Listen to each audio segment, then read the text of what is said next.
L'homme doit apprendre à se protéger contre la vie. Car la vie telle qu'il la connaît n'est pas parfaite, c'est-à-dire qu'elle n'est pas en harmonie avec lui, car il n'est pas en harmonie avec lui-même. La vie n'est pas ce qu'elle doit être pour l'homme, car l'homme ne la connaît pas. Car l'homme n'est pas conscient de lui-même, c'est-à-dire qu'il ne comprend pas la nature des forces qui agissent à travers ses principes et qui le manipulent afin de le faire évoluer et de perfectionner son rendement en tant qu'être intelligent dont la destinée est cosmique et universelle. L'homme vit sa vie comme le plus piètre des formes animales, avec cette exception qu'il est doté d'une intelligence non perfectionnée, c'est-à-dire une intelligence incomplète qui n'a pas encore atteint le stage ultime de toute évolution, c'est-à-dire la conscience de l'intelligence et le pouvoir créatif de cette intelligence réelle.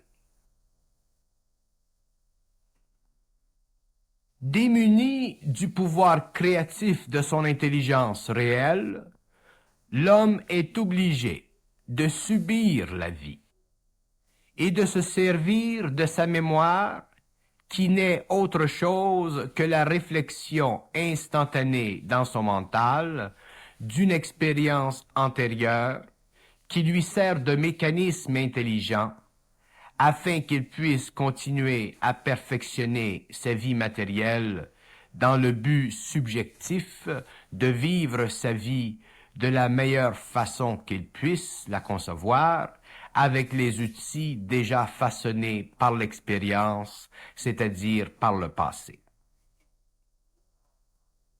Autrement dit, l'homme n'est pas libre, car il n'a pas l'intelligence de son ignorance et de son lien inconscient avec des forces qui tirent les ficelles derrière le mur épais de son inconscience et qui lui font s'imaginer que la vie est ce qu'elle est, lorsqu'en fait la vie est tout autre chose et qu'elle est voilée à tous les hommes, quel que soit leur statut social ou leur valeur philosophique.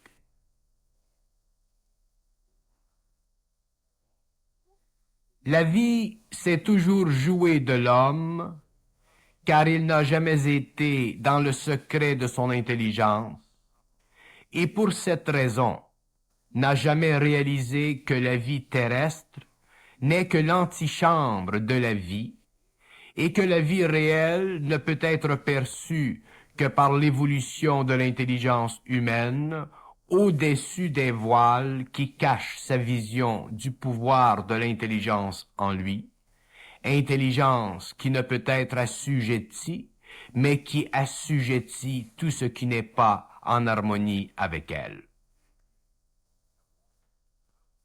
L'homme doit apprendre à se méfier de la vie, mais pour ceci, il lui faut être intelligent, c'est-à-dire au courant de la réalité qui anime de son expression subtile et imperceptible l'esprit de l'homme inconscient.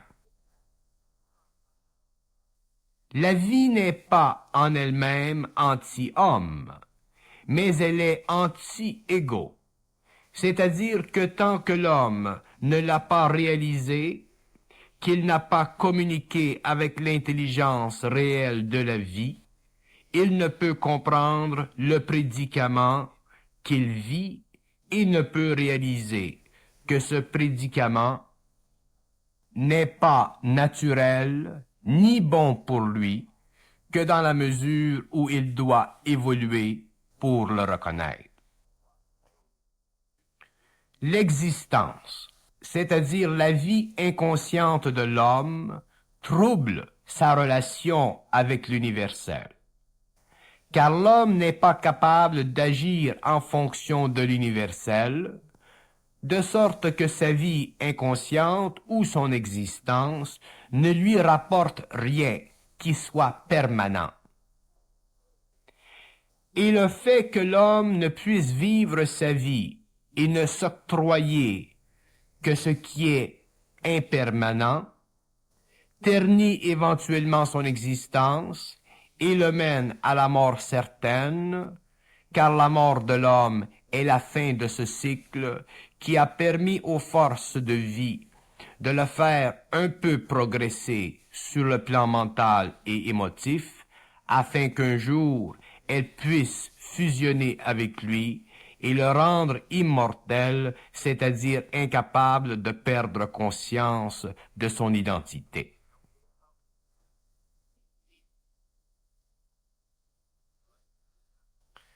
L'imperfection de la vie ne peut être parfaitement réalisée qu'après la construction d'un pont entre l'existence et la vie réelle ou intelligente.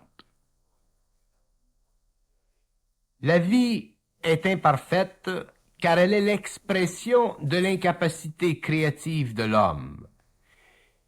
Et il ne faut pas s'imaginer que son imperfection, même son immoralité, est le résultat ou une conséquence même de la vie, mais plutôt de l'incapacité de l'homme de la bien connaître.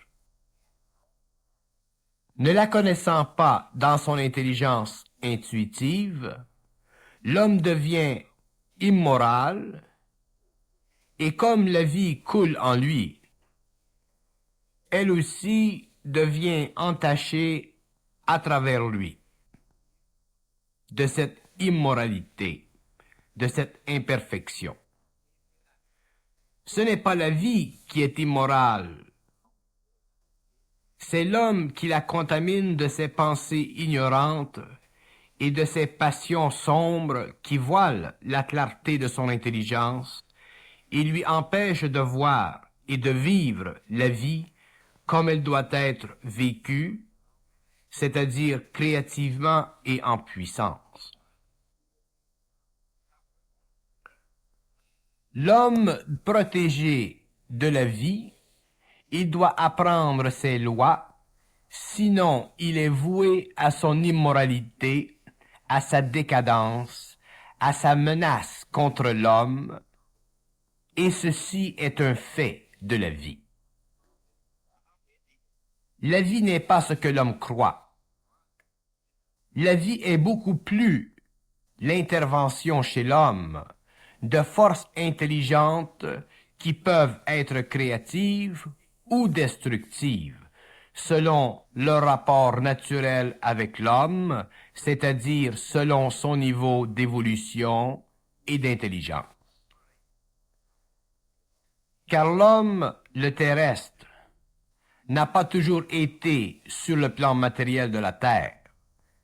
Lui aussi vient de ces sphères de la vie qui lui sont, alors qu'il est prisonnier de la matière, invisibles. Mais l'homme a subi le choc de la perte de mémoire des mondes antérieurs à sa vie matérielle. Et il a oublié pourquoi il est revenu sur le plan matériel, et cette perte de mémoire est la raison même pourquoi la vie est pour lui un fardeau, car il est obligé chaque fois de la revivre afin que les expériences multiples servent à son évolution. Qu'il y ait évolution, c'est normal. L'homme a dû se perfectionner, mais il faut qu'un jour ce jeu cesse. Et il ne peut cesser que lorsque l'homme a pris conscience de la réalité derrière lui, au fond de lui, réalité avec laquelle il peut s'identifier et finalement établir une communication télépathique mentale qui puisse lui servir de premier point de vue à l'extérieur de l'influence constante et soutenue de ses sens matériels. Alors seulement l'homme peut-il commencer à apprendre à se protéger contre la vie et à comprendre les lois de l'intelligence derrière la vie, afin de pouvoir lui aussi être libre comme l'esprit qui œuvre derrière le mur de la matière et qui essaie de lui faire reconnaître que le plan matériel doit être annexé à l'invisible si l'homme doit un jour devenir cosmique et universel, c'est-à-dire capable de se soustraire des forces de vie qui veulent le maintenir dans la subordination pour leur propre bénéfice. L'homme a été tellement imprégné par le biais de sa mémoire et au profit de sa mémoire d'idées qui ne conviennent qu'à l'homme esclave, que le plus civilisé des hommes est encore sous la tutelle des forces qui se découpent la proie, son esprit. Il ne faut pas se demander à la fin du XXe siècle pourquoi l'homme va vers la destruction. C'est la conséquence naturelle et inévitable de son ignorance et du perfectionnement inouï de son ignorance qu'il appelle sa raison. L'homme a l'impression que la vie, c'est ce qu'il connaît, lorsqu'en fait ce qu'il connaît est déjà et depuis très longtemps connu sur des plans de vie qui lui sont inaccessibles car il a perdu le pouvoir de savoir. Ayant perdu le pouvoir de savoir, il est devenu un simple apprenti dans un laboratoire expérimental énorme qu'est la planète Terre, et toute vue qu'il puisse avoir de cette colossale expérience le rendrait fou instantanément s'il y avait accès sans préparation. L'homme doit récupérer ce qu'il n'a jamais perdu de la vie, afin de pouvoir vivre sa vie selon les lois de la vie qui ne sont pas celles qu'il a connues jusqu'à présent. L'homme doit récupérer son droit à pouvoir neutraliser sur le plan matériel l'influence des forces qui organisent la monstrueuse hécatombe de l'humanité en se servant de l'homme comme pièce de résistance, car il a perdu contact avec les intelligences qui seules peuvent le sortir de cette sordide situation.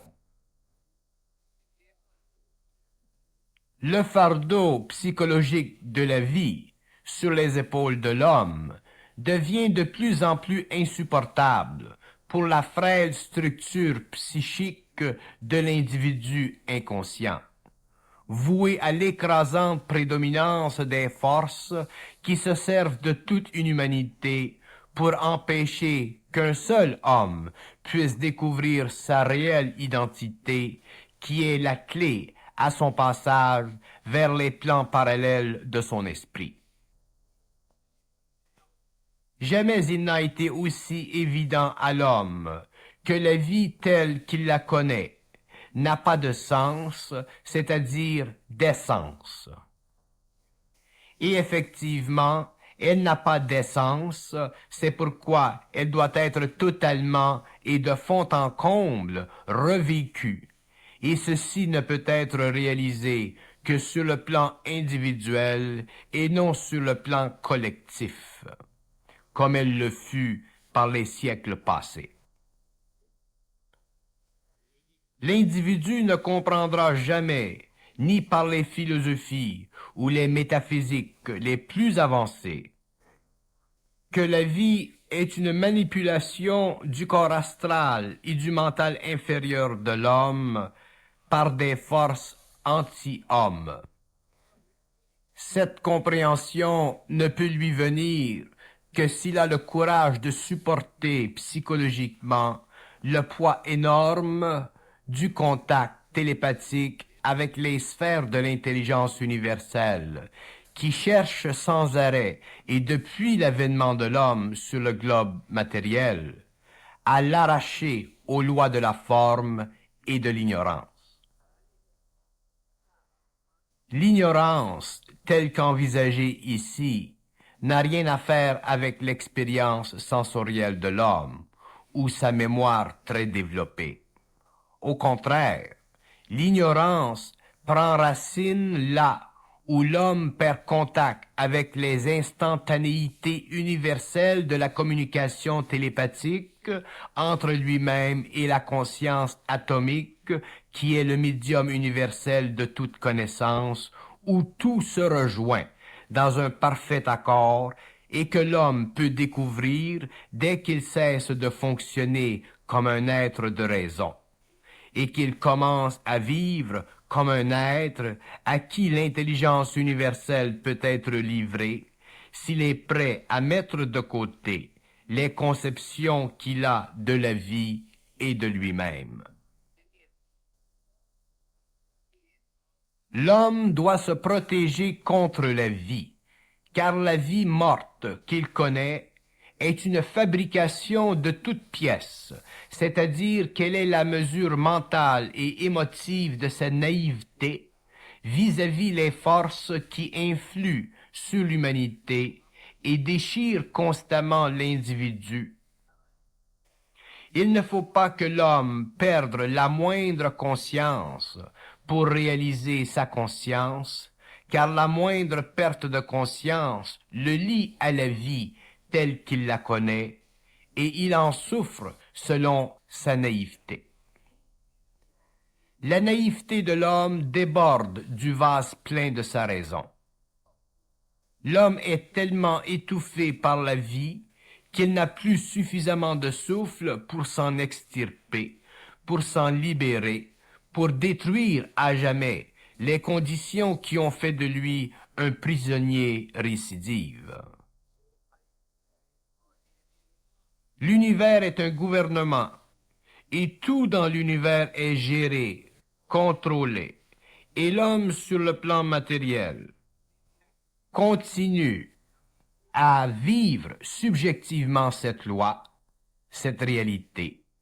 C'est pourquoi il existe sur le plan matériel des gouvernements. L'homme n'a pas encore réalisé que ce qu'il vit sur le plan de la matière n'est en fait qu'une reproduction de ce qui existe sur les plans invisibles. Et autant sur le plan matériel, l'homme peut connaître de bons gouvernements, autant il peut en connaître de moins bons. La loi de la vie s'étend des plans les plus hauts, les plus parfaits, jusqu'aux plans les plus bas, les plus infâmes. Et l'homme, lui, sans le réaliser, vit des influences des uns ou des autres.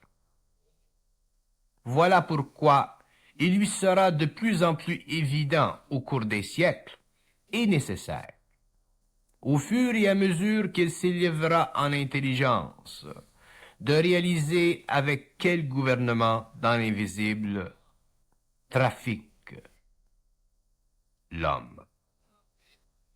Voilà pourquoi un jour l'homme sera forcé de reconnaître qu'il doit se protéger contre la vie, car la vie qui existe aujourd'hui sur le globe terrestre n'est pas sous le regard des hauts gouvernements invisibles,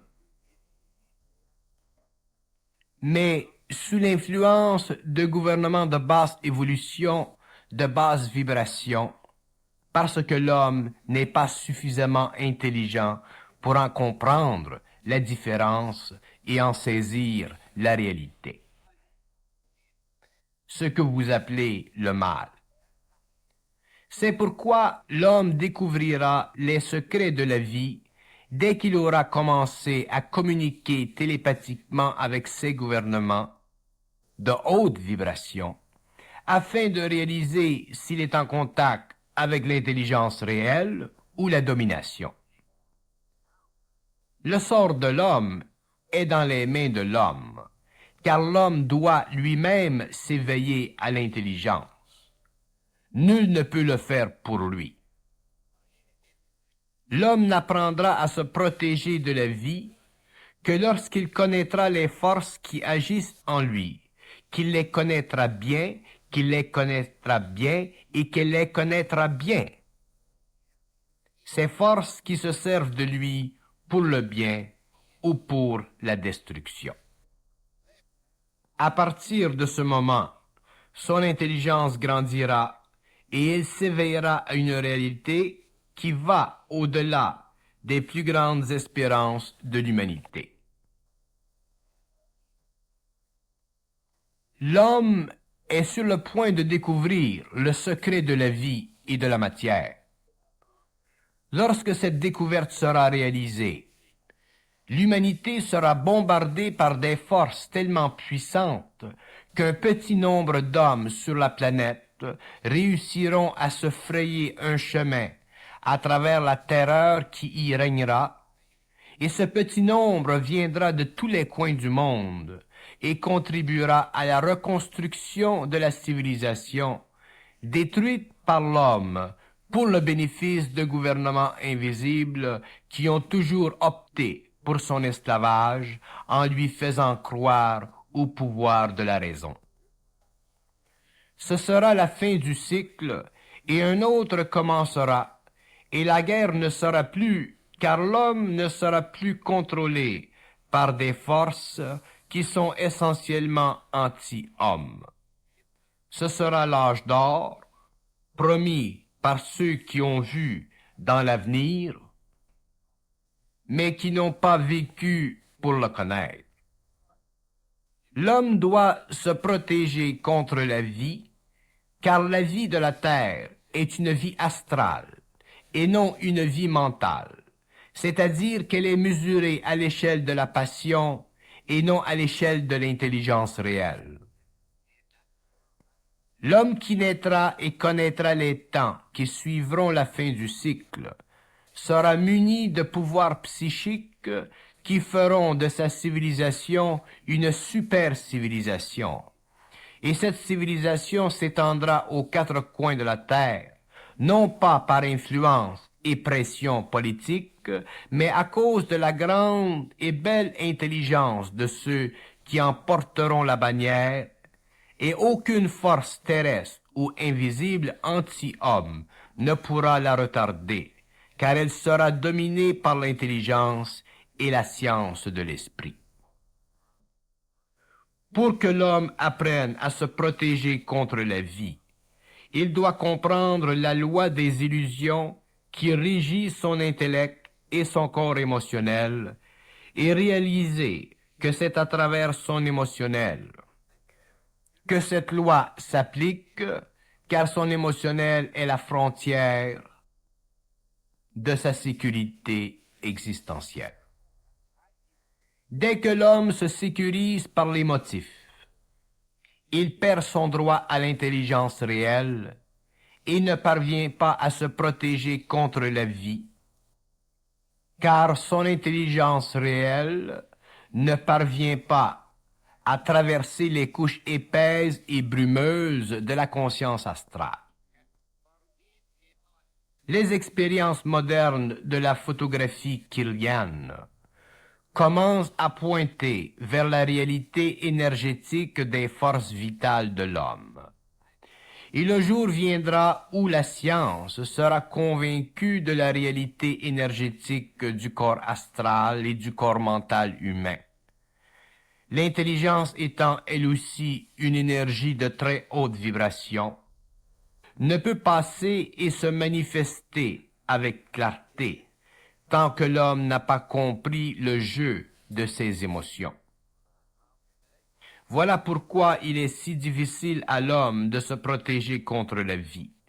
Ce sont ses émotions, ses énergies de basse vibration qui le paralysent dans son intelligence réelle et qui le poussent à des actions qui lui causent de la souffrance.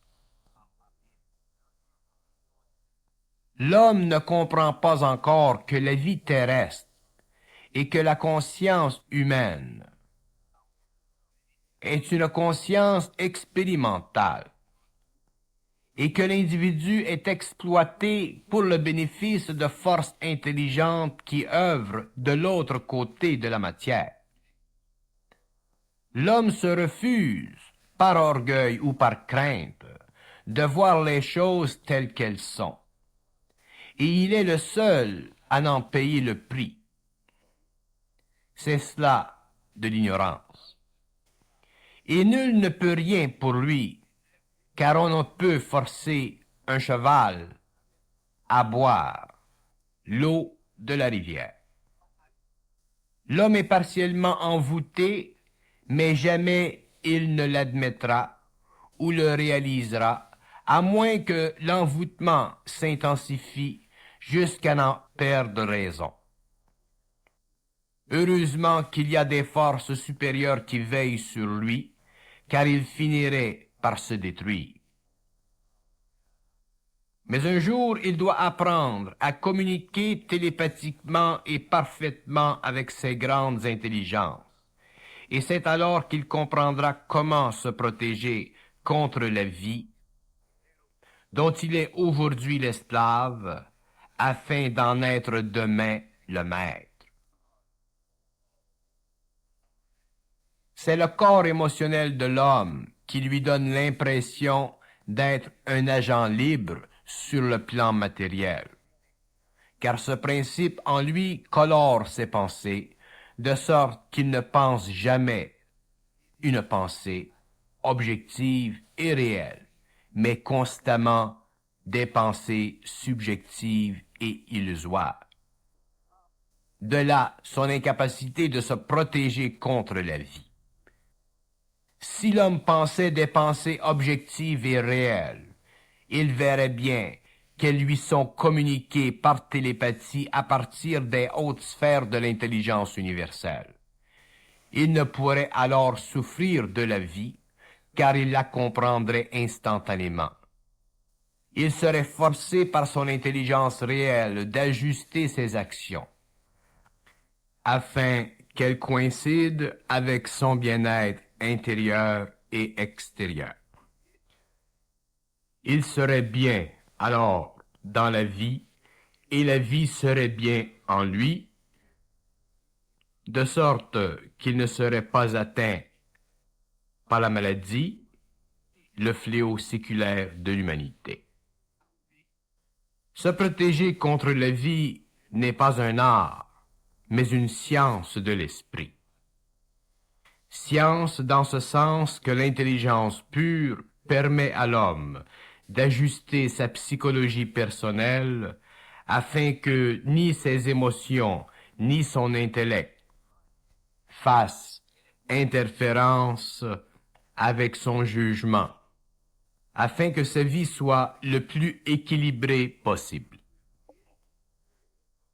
Se protéger contre la vie dépend de l'importance que met l'homme à détruire le pouvoir des forces de vie qui détiennent sur lui, sur ses émotions et son intellect, le pouvoir de manipulation.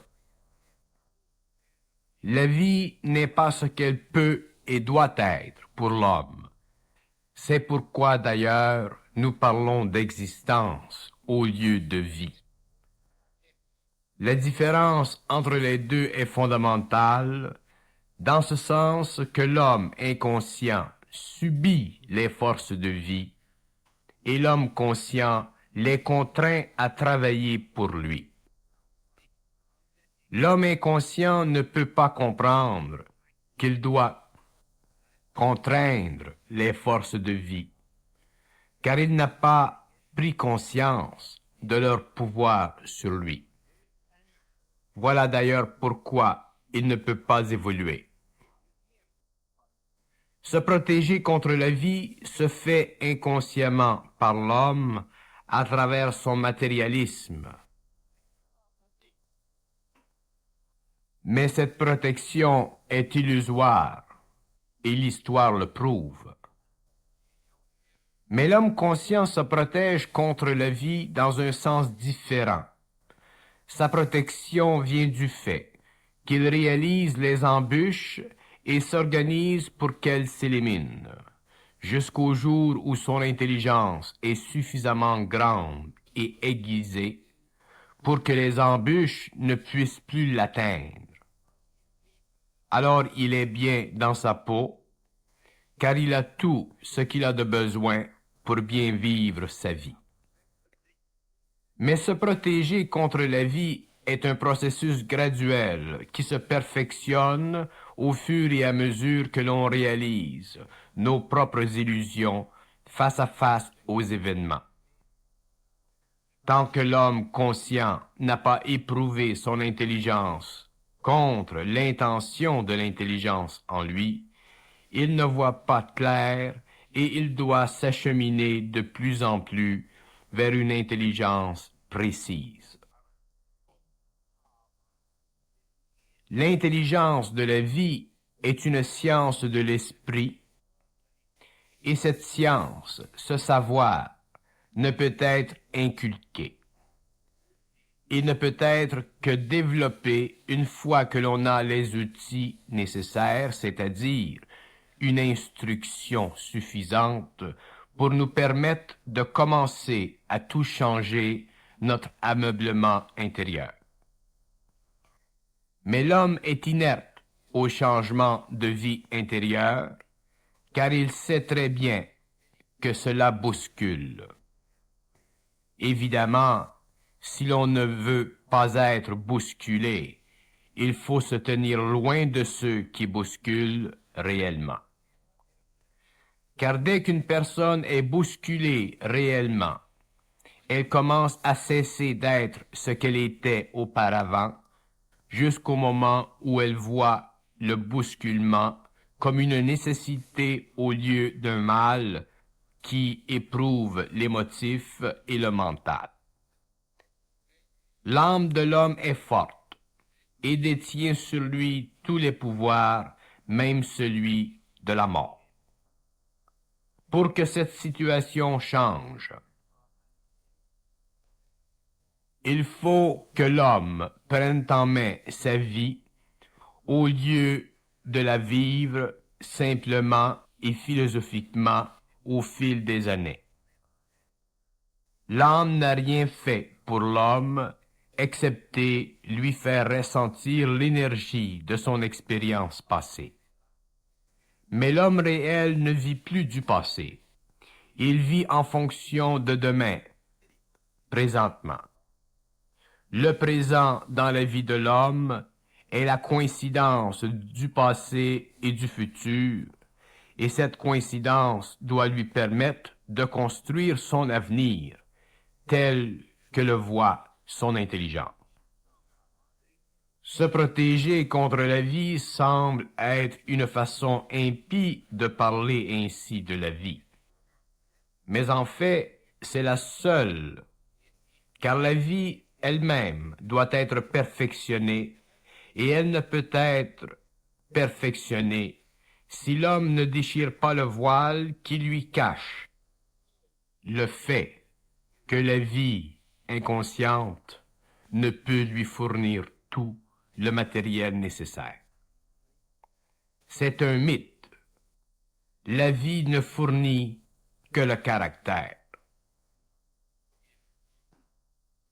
Le tempérament se développe selon le caractère et les événements sont les blocs dont est faite la fondation de l'existence qui suit. Or, cette fondation n'a rien de solide. C'est pourquoi l'homme se cherche. Si la fondation de la vie était solide, la civilisation humaine n'aurait pas subi les hauts et les bas. l'homme aurait constamment ajouté à sa vie planétaire et aujourd'hui, nous serions des siècles en avance sur les plus grands développements produits par la civilisation moderne. Mais la vie n'est pas facilement maîtrisée par l'homme, car il n'en connaît pas les forces et ne communique pas avec l'intelligence au-dessus des forces. De sorte que la vie que connaît l'homme est en fait l'envers d'elle-même, et cet envers se nomme communément l'existence, c'est-à-dire cet état de choses qui convient plus ou moins à l'homme, mais qu'il est obligé de vivre car il n'a pas suffisamment d'intelligence réelle pour maîtriser les forces de vie et les faire travailler pour lui au lieu de lui en être existentiellement l'esclave. Pendant des siècles, pendant des années, avant d'en mourir, c'est-à-dire sans avoir réussi à les contrôler totalement, même au-delà de la mort matérielle, comme l'ont réussi certains grands êtres, tels que connus dans l'histoire initiatique des peuples. L'homme n'est pas différent de ces grands êtres. Les lois sont les mêmes pour tous. Mais l'homme doit les connaître, ces lois, et élever son taux vibratoire ou son niveau de conscience et d'intelligence. Alors seulement pourra-t-il se protéger contre la vie et en contrôler les forces. L'intelligence de l'homme s'affole lorsqu'il s'agit pour lui de réaliser qu'il n'est pas suffisant pour lui de vivre. Il doit comprendre la vie, car sa protection et le développement de son intelligence vont de pair. La vie n'a jamais été expliquée aux mortels, car seuls les plus avancés sur le plan de l'évolution eurent accès aux connaissances initiatiques de l'humanité. Mais aujourd'hui, à la fin du XXe siècle, rien ne demeure caché à l'homme, et plus encore, l'individu peut aller chercher dans le mental la connaissance dont il a de besoin pour s'élever au-dessus de la condition humaine, alors que dans le passé, l'homme n'avait accès qu'au plan astral. Ce plan le spiritualisait, mais n'éliminait pas de sa conscience les voiles de sa pensée subjective et les illusions spirituelles liées à ses émotions. De sorte qu'il ne pouvait se protéger de la vie, mais pouvait s'intégrer à elle, pourvu qu'il décidât de se retirer de l'activité journalière de ses embûches. Le monasticisme et les différentes formes d'ascétisme élevaient un mur autour de sa personne, mais il ne pouvait apprendre à en contrôler les forces afin de se soustraire de l'influence permanente de ces forces qui se cachent derrière la forme pour empêcher l'homme d'atteindre une conscience pure, c'est-à-dire une intelligence parfaite. Se protéger contre la vie est un état d'éveil tellement avancé que l'homme qui vit cet état ne peut plus souffrir de la vie, car il n'est plus lié à elle par biais du plan astral, c'est-à-dire par biais de l'émotion, par biais de la forme ou par biais de l'illusion de la forme. Le centre mental de l'homme ne peut être ouvert que lorsqu'il a enfin compris que la vie et son intelligence est la manifestation d'un esprit, c'est-à-dire d'une force qui l'englobe sur tous les plans. Cette force doit être sous son contrôle afin que l'esprit se concrétise en lui et lui transmette son pouvoir sur la nature. L'esprit étant une force intelligente, l'homme doit s'assurer de son concours afin que la vie devienne une extension sur le plan matériel de l'intelligence de cet esprit par le biais de l'intelligence supramentale. Sinon, l'homme est voué à vivre selon les lois planétaires. Or, ces lois sont sous le contrôle de l'anti-esprit, c'est-à-dire de ces forces intelligentes qui sont régies par le passé expérimental de l'homme. Ces forces intelligentes se servent de la mémoire de l'individu pour le motiver et s'impliquent personnellement dans sa vie par voie des courants télépathiques qui unissent l'homme et ses forces qui ont déjà connu la mort du corps physique par le passé.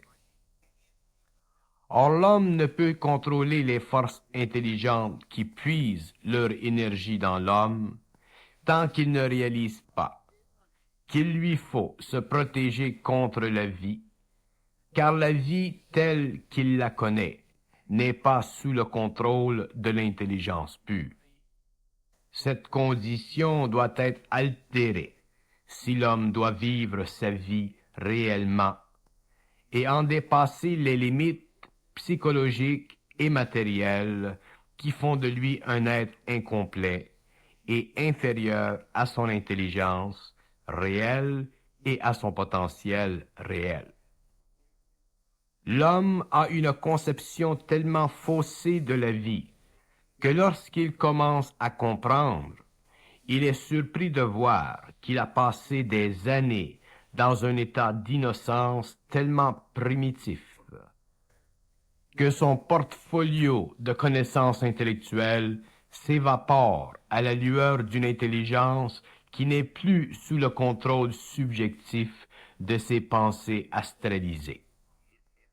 Le choc est révélateur de la profondeur et de l'étendue de l'innocence humaine, et la réalisation ne peut faire autre chose que d'ajuster l'homme à une conscience nouvelle, à une intelligence plus grande et plus vaste, qui croit en lui sans qu'il puisse en arrêter la croissance. L'homme est tellement innocent que s'il prenait conscience de son innocence, avant d'en avoir l'intelligence, sa psychologie s'affaiserait et il se sentirait totalement démuni pour faire face à la vie. Il serait dépressif et en souffrirait jusqu'à la mort.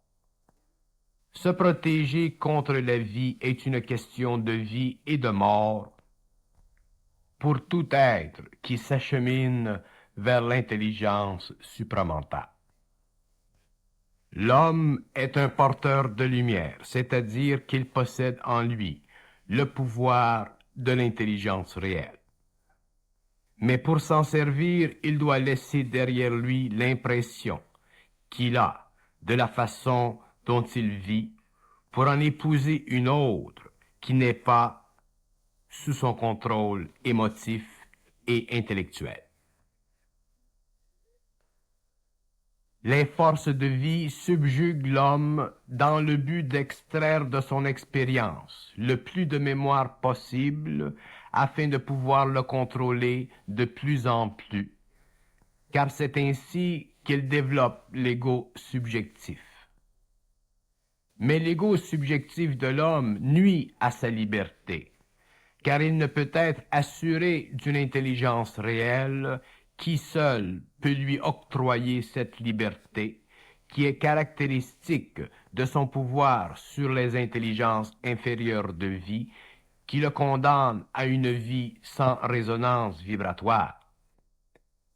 L'homme doit pouvoir sentir la résonance vibratoire de sa conscience, car c'est cette résonance qui est le fil invisible avec l'éther.